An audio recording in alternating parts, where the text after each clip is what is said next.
اليوم نختم على أفواههم وتكلمنا أيديهم وتشهد أرجلهم بما كانوا يكسبون আল্লাহ তাআলা বলেন শেষ বিচারের দিবসে ও বান্দা দুনিয়াতে থাকা অবস্থায় তোমার জবানটা আমার সাথে কথা বলেছে, মুখকে আমি কথা বলার ক্ষমতা দিয়েছি। ও বান্দা আজকে শেষ বিচারের দিবসে তোমার জবানটাকে আমি তালাবদ্ধ করে দেব, তোমার জবানটাকে আমি মোহর করে দেব। আল ইয়াউমা নাখতিমু আলা আফওয়াহিহিম ওয়া তুকাল্লিমুনা আইদিহিম ওয়া তাশহাদু আরজুলুহুম বিমা কানু ইয়াকসিবুন। সেদিন আল্লাহ পাক রব্বুল আলামিন আমাদের মুখে তালাবদ্ধ করে দিবেন, মুখটা মোহর মেরে দিবেন। হাতগুলো আমাদের বিপক্ষে আল্লাহর সাথে কথা বলবে। ওয়া তাশহাদু আরজুলুহুম বিমা কানু ইয়াকসিবুন, আমাদের পাগুলো আল্লাহর কাছে আমার আপনার বিরুদ্ধে সাক্ষী দিবে। সেদিন মুখটার কথা বলবে না, সেদিন অঙ্গ প্রত্যঙ্গগুলো আল্লাহর কাছে সেই কৈফিয়ত আল্লাহর কাছে পেশ করবে। আল্লাহ আপনি হাত সৃষ্টি করেছেন, হাত তৈরি করেছেন, পাগুলো বান্দাকে দিয়েছে বান্দা ভালো কাজ করার জন্য, বান্দা নেক কাজ করার জন্য। আল্লাহ সে এই হাত দ্বারা এই খারাপ কাজ করেছে। পালানোর কোনো সুযোগ আছে? অস্বীকার করার কোনো সুযোগ আছে? শুধু অঙ্গ প্রত্যঙ্গগুলো তো বাদ, গোটা পৃথিবীতে আল্লাহ পাক আমাকে আপনাকে সৃষ্টি করার পর কিছু বিষয় আল্লাহ পাক আমার আপনার বিরুদ্ধে নিয়োজিত করে রেখেছে। এগুলো আমার আপনার গতিবিধি লক্ষ্য করবে। কি বিধি? গতিবিধি লক্ষ্য করবে। দুনিয়ার বুকে এদের জবানকে আল্লাহ বন্ধ করে দিচ্ছেন, এদেরকে কাল কিয়ামতের ময়দানে আল্লাহ পাক জবান খুলে দিবেন, এবার তোমরা সাক্ষী দাও। আল্লাহ পাক জমিনকে সেই শেষ বিচারের দিবসে জমিনকে বলবে, ও জমিন তোমাকে আমি বান্দার অধীনস্থ করে দিয়েছি, তোমার মধ্যে বান্দাকে বসবাস করার জন্য উপযোগী করে দিয়েছি। সাক্ষী দাও, সাক্ষী দাও, তোমার বুকে বসবাস করে কোন বান্দা কোন অংশ থেকে তোমার উপর নাফরমানি করেছে। জমিন আমরা যেখানে যে অংশ সাক্ষী, যে অন্যায় করতেছি, অপরাধ করতেছি, সেই অংশের জমিনটা আল্লাহর কাছে সাক্ষী দিবে। কি দিবে? আল্লাহর কাছে সাক্ষী দিবে।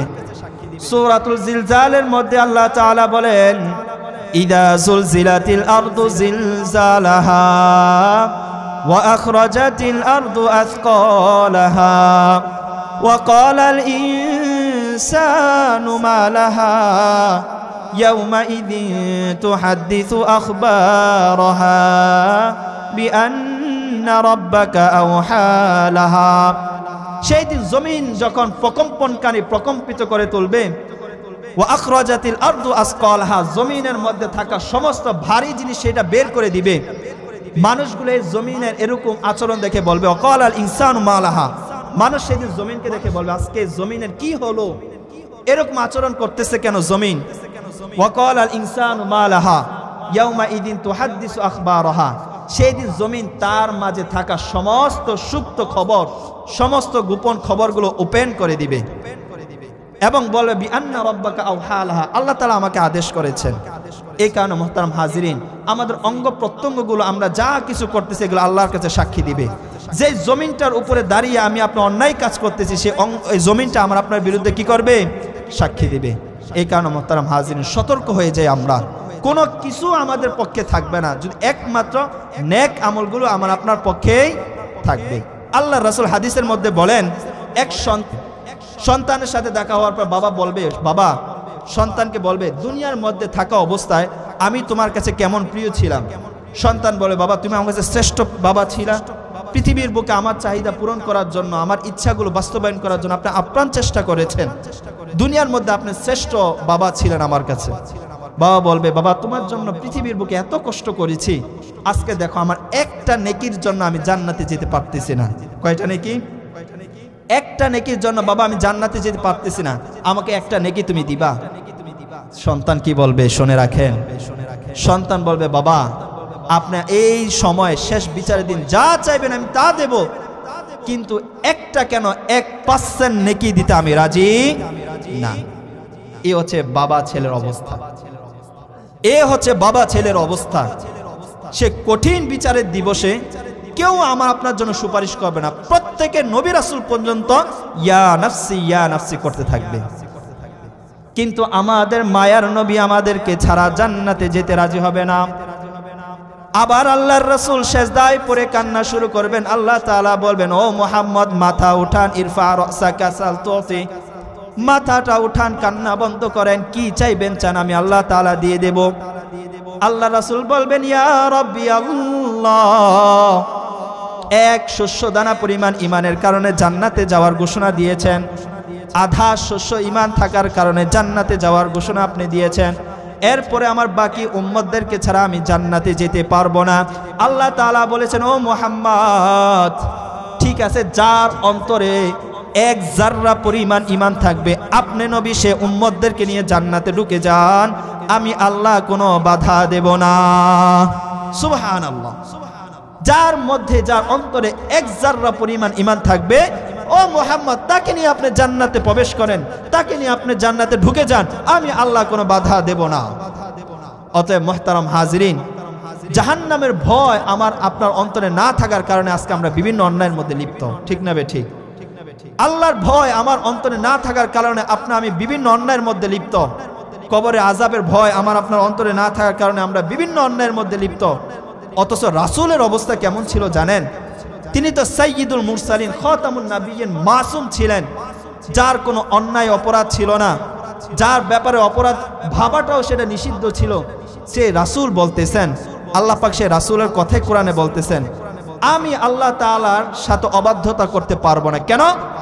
আমি এমন এক দিবসের ভয় করি যেই দিবসটা খুবই ভয়ঙ্কর, খুবই শাস্তিদায়ক দিবস। এবং রাসূল সাল্লাল্লাহু আলাইহি সাল্লাম বলতেন, বারবার আফসোস করে বলতেন, ইয়া লাইতা রব্বু মুহাম্মাদিন লাম ইয়াখলুক মুহাম্মাদান, হায় মুহাম্মদের পরওয়ারদিগার যদি মুহাম্মদকে আল্লাহ তাআলা সৃষ্টি না করতেন। আফসোস করে করে বলতেন। ভয় ভীতি, জাহান্নামের ভয়ের কথা যখন আসতো রাসূলের চোখ দিয়ে পানি ঝরে। আবু বকর রাদিয়াল্লাহু তাআলা আনহু কেমন সাহাবী ছিলেন, যাকে দুনিয়াতে থাকা অবস্থায় আল্লাহ পাক জান্নাতের সুসংবাদ দিয়েছেন। সে আবু বকর রাদিয়াল্লাহু তাআলা আনহু যখনই জান্নাতের জাহান্নামের কথা তার স্মরণে আসতো, তিনি অঝরে কান্না শুরু করে দিতেন আর বলতেন, ইয়া লাইতানি কুনতু উসফুরা, ইয়া লাইতানি কুনতু ওয়ারাকা, ইয়া লাইতানি কুনতু গুসাআ। যখনই জাহান্নামের কথা তার স্মরণে আসতো তিনি আকাশের দিকে তাকিয়ে বলতেন, হায় আমি যদি পাখির মতো হয়ে যেতাম, ইয়া লাইতানি কুনতু ওয়ারাকা, হায় আমি যদি পাতার মতো হয়ে যেতাম। তিনি মাঝে মধ্যে খড়কুটো ময়লার দিকে তাকিয়ে বলতেন, ইয়া লাইতানি কুনতু গুসাআ, হায় আমি যদি খড়কুটোতে পরিণত হতাম তাহলে আমাকে তো আল্লাহর সামনে দাঁড়ানো লাগতো না।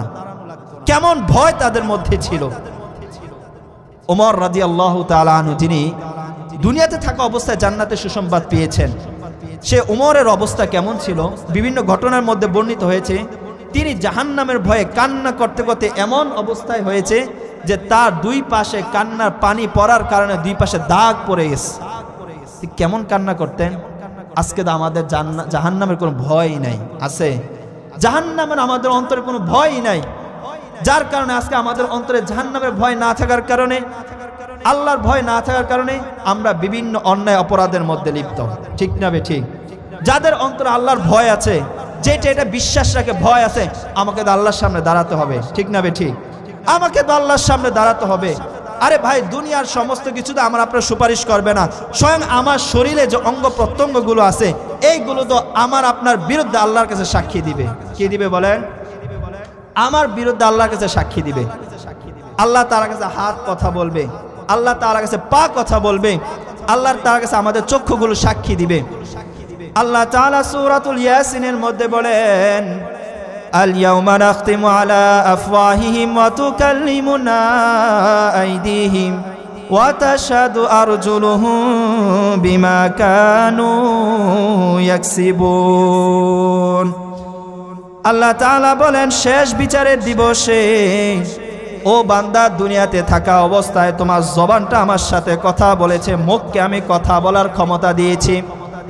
ও বান্দা, আজকে শেষ বিচারের দিবসে তোমার জবানটাকে আমি তালাবদ্ধ করে দেব, তোমার জবানটাকে আমি মোহর মরে দেব।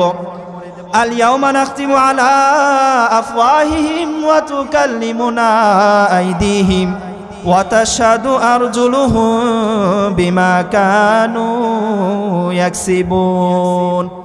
সেদিন আল্লাহ পাক রব্বুল আলামিন আমাদের মুখে তালাবদ্ধ করে দিবেন, মুখটা মোহর মেরে দিবেন, হাতগুলো আমাদের বিপক্ষে আল্লাহর সাথে কথা বলবে।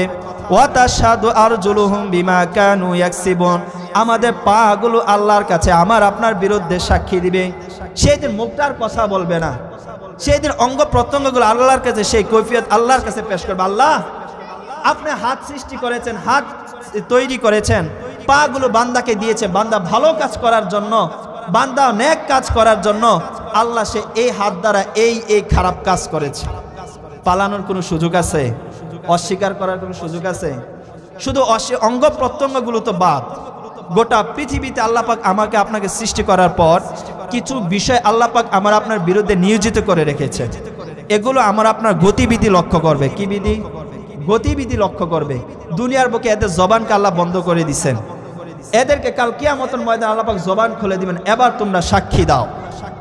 আল্লাহ পাক জমিনকে সেই শেষ বিচারের দিবসে জমিনকে বলবে, ও জমিন, তোমাকে আমি বান্দার অধীনস্থ করে দিয়েছি, তোমার মধ্যে বান্দাকে বসবাস করার জন্য উপযোগী করে দিয়েছি।